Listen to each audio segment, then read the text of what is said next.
Hi, everybody. Mitch Tanenbaum here. Thanks for joining me today for this week's Security News Update. And the Security and Privacy Alerts Department, this is an interesting one. There is apparently a pair of 0 days that are still unpatched that allowed a researcher to take a fully patched Windows 10 or Windows 11 or Windows Server system and make it vulnerable again. He's even able to find, easy for me to say, multiple ways to disable Windows virtualization-based security, including credential guard and hypervisor protected code integrity. He has reported the bugs to Microsoft in February, just about 6 months ago. Redmond is still trying to figure out how to patch them, so that's not good. And more importantly, Windows does not report the computers as being vulnerable again. So that's a problem. Hopefully Microsoft will patch it soon now that he has disclosed the vulnerability, and other people are obviously going to go off and figure out how to exploit it. Next, the founder and CEO of Telegram was arrested in France for aiding terrorists. The guy is a kind of a weird, he's Russian born, and then he bought citizenships in St. Kitts for $250,000. He's a multi-billionaire. And then he got citizenship in the UAE, and then he became a French citizen in 2021.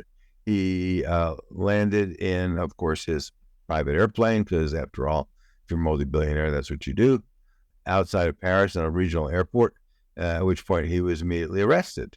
The French had an arrest warrant out for him, so I'm not sure what he was thinking. I don't know if he was just making a point and figured they wouldn't arrest him. I don't know.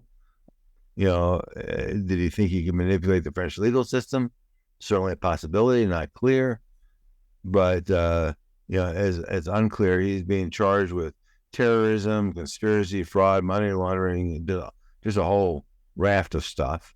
And, people are suggesting that maybe Elon Musk should avoid going to France because he might also be in the same boat. Bottom line, they're whining about the lack of moderation on Telegram and the amount of illegal stuff that goes on there, which there is a lot of illegal stuff. Reportedly, there's only about 30 employees, even though there's about 900 million plus users. So, if this guy winds up in jail, and I could see the French come on and say, look, this guy's a multi-billionaire. He's got a private plane, at least one. He's got more money than he knows what to do with. He could bribe a lot of people. Maybe we'll just leave him in jail for a while. That obviously could be a problem for Telegram if they really only have 30 employees. So we shall see. Stay tuned on that one. We'll probably know more next week. I believe he was supposed to appear in court basically today. Windows, Microsoft has this problem, and sometimes I shouldn't get entertained, but I do get entertained. So there's a piece of Windows called the Common Log File Systems, CLFS. It's the process whereby applications can make calls to get stuff recorded in the system log, one of many system logs. It has been fraught with problems forever. Now there's a new one. This one apparently just causes your machine to generate a blue screen of death. So at least for now, from what we know, it doesn't steal any data or anything, just crashes your server. It's apparently very simple to trigger. You just make a call to a particular Windows procedure call, and poof, blue screen of death. Microsoft was got the bug reported to them last year in December. They don't have it fixed. Microsoft says that since all it does is crash your server, not a big deal, and it doesn't meet the bar for an immediate fix. So I'd say shame on Microsoft, but I know they're wrestling with, there's only so many resources. Even a big company like that has so many products, so many bugs. It's a challenge. On the other hand, now that it's public, they may be forced to do something about it. In the reference section, there are now a number of tools that are available to search that 3 billion record repository from National Public Data that has all these background check records in it. I did the search on me. I got multiple hits, which doesn't particularly surprise me, but you might want to do a search on yourself and see if you're there. In the hardware department, Google is about to release, and they're doing a slow rollout, an anti-theft feature for Android phones, starting with current phones, but eventually it's all Android 10 and later phones. Basically, what it does is it uses the accelerometer and gyro in the phone to detect a motion which is indicative of somebody stealing your phone. What is common in big cities, apparently, is people riding on bicycles or riding down the side of the street. They see people, waiting across the street or waiting for a bus or whatever. They just grab the phone and keep running, or keep riding the bicycle. What supposedly is going to happen with this is that if they see that, then they'll immediately lock the screen. And that is coupled with a couple of other new features that Google has released to go off and help combat phone theft. On the other side of that, these 4 characters will crash your iPhone. The 2 characters are double quote, colon, colon. And actually, the last character doesn't have to be a colon. It could be anything. The good news is it doesn't totally fatally destroy your phone, but it does crash it, and the phone will eventually reboot. Next, some lawmakers are saying, and I could probably get this, TP-Link, and TP-Link is kind of a funny company. It's partly a Chinese company, and then they separated, partly American company, but the software probably all comes from China, so it's not really clear. But anyway, they say that the lawmakers, that the products are made in China and they're buggier than a lot of brands, and that means that China could potentially take over the devices and launch an attack. The challenge here is that we're going to say China bad, U.S. good. That's fine. We can certainly do that. But to the consumers, say, oh yeah, by the way, that device that you bought last year that was made in China is now being made in the United States, and it's going to cost you 50% more, double. People are not going to be happy with that. The FBI seems to be supporting the argument that these devices are a security risk, and I think they probably are.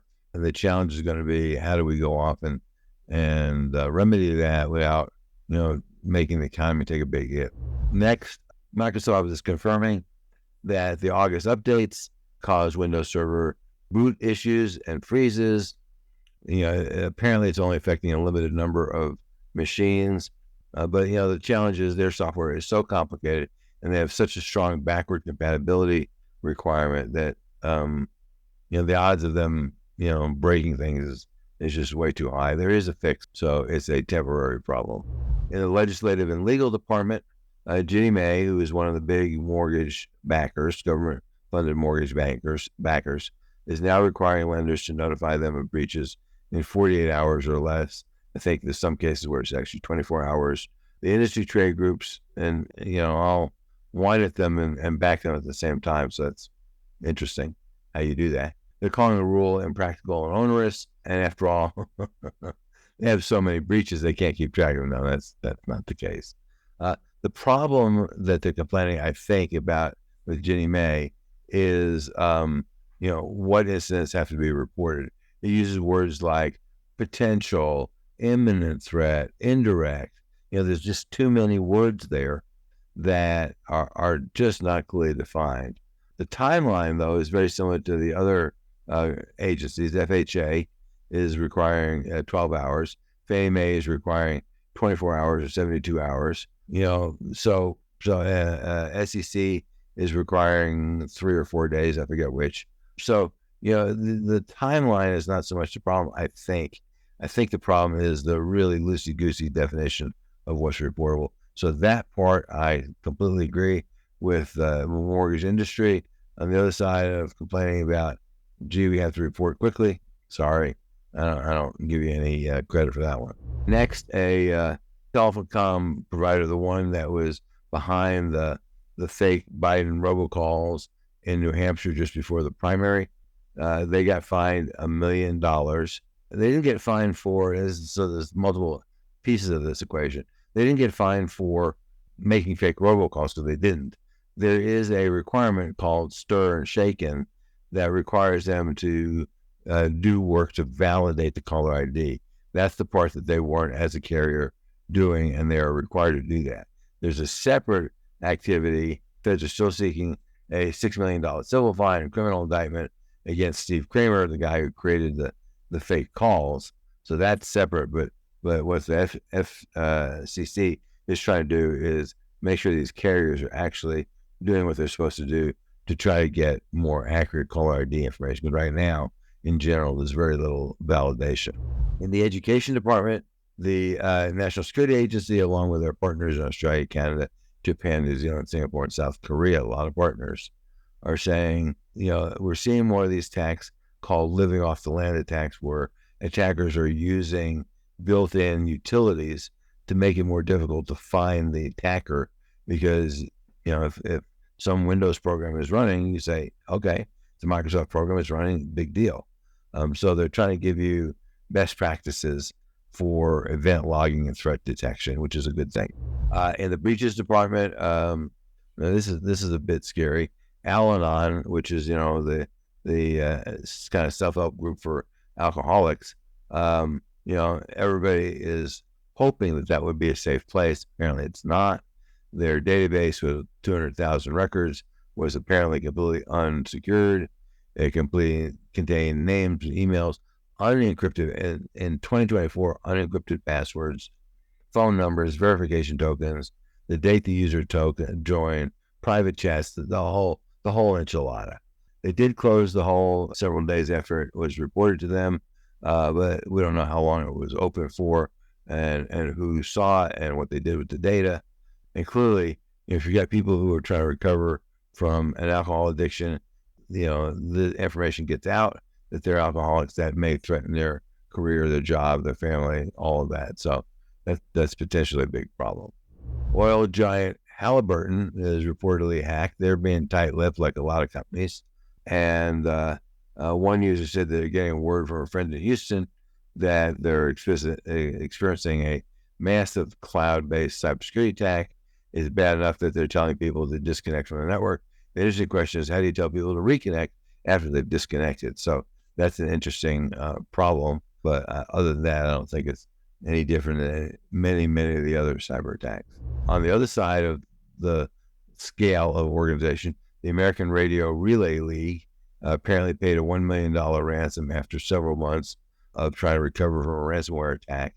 The good news is they did have enough insurance, even though this is a small nonprofit. So yay for following best practice and actually having insurance. But several months later, they are still working to recover. So even if you do pay the ransom, it may take you a long time to recover, and it may impact your ability to do business. So important to understand. Next, do you overshare? The challenge here is that you really don't know where the next hack is coming from. Recently, there was a hack of a company called FlightAware, and the amount of information these guys took was everything that these guys had, everything. If you were piloted, if you owned a plane, which a lot of people who use the site are one of those, all that information, just everything.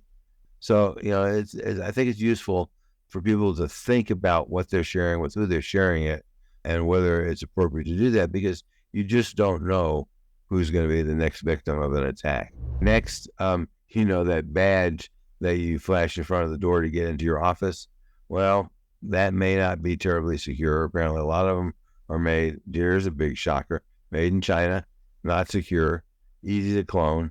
And if the only thing that is required to get in the door is having a badge, then once they've cloned that, then you basically have no security. There's a number of things that you can do to go reduce the risk. Most importantly, though, all of those are going to be a little bit less convenient. So you get to take your pick, right? Which one's more important to you? And it'll vary from organization, the security or convenience. And upgrading the security, there is certainly a one-time cost in both in terms of labor from your alarm company or badge company, as well as hardware.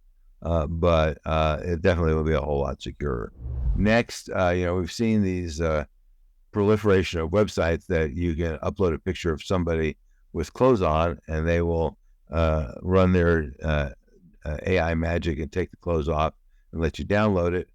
This is being used in a lot of different contexts. One is politicians, which is in some sense interesting, because people might say the emperor has no clothes, but I don't think that's quite what they meant when it comes to politicians. But more importantly, it's teenagers which they think they're pranking other teenagers, and they're really not. That's really a really bad thing. And so the San Francisco City Attorney is suing about 16 of these different guys. My guess is the vast majority of them are offshore. Even if they do get a win, they're just going to shut down and open up under a different name. It's really not going to go off and affect things. The interesting thing is the sites in question, according to, and they haven't released all the details in the complaint, but the sites in question had 200 million visitors in the first half of the year. Now, a lot of these people didn't do anything. They just, oh, that's interesting, and went on about their daily business. But, I'm sure a significant number of them used the site and did nefarious stuff with it. So, bully on the for the attorney, but I just don't think. I think it's a really hard problem to solve. And lastly, in the Security News Bites, the city of Columbus, Ohio, initially said, "Oh, no problem, nothing was stolen, none of your stuff anyway." Whoops, my bad. That's not really true. There really was a bunch of stuff stolen. That's embarrassing. And the 3 billion record breach. Apparently, there is a sister website, which is kind of a clone of the one that was compromised. They had a data set which was not protected by password, which contained their administrator user IDs and passwords. So they basically doxed themselves. Oops. The FAA is proposing new cybersecurity rules for airplanes, not for consumers, but actually for protecting the airplanes themselves, since all this stuff is, software nowadays. I think that's a good thing. God, it'll probably take years to happen. A bank CEO, I think in Kansas, embezzled $47 million on a cryptocurrency scheme. He, I guess, got himself in deeper and deeper, couldn't figure out how to get himself out, and basically bankrupted the bank. The bank got shut down, taken over by another bank. He's now, I think he pleaded guilty, and he's serving a significant prison sentence, so that's not good. And last but not least, thousands and thousands of industrial control systems, those things that run, water treatment plants, electric plants, sewer plants, all those kind of things in the United States and the UK are vulnerable. There's a lot of them sitting on the public internet with no requirement for user ID and password. After all, why would you need something like that? That seems overrated, isn't it? So with that, if just as a parting note, if you have a question about, you have some critical telecommunications gear, networking gear, servers, whatever, that are Chinese made, and you're wondering, gee, is this a risk, or what kind of risk is it? Please give us a call. So with that, thanks for listening. Until next time, stay safe. And anything we can do, let us know. Take care.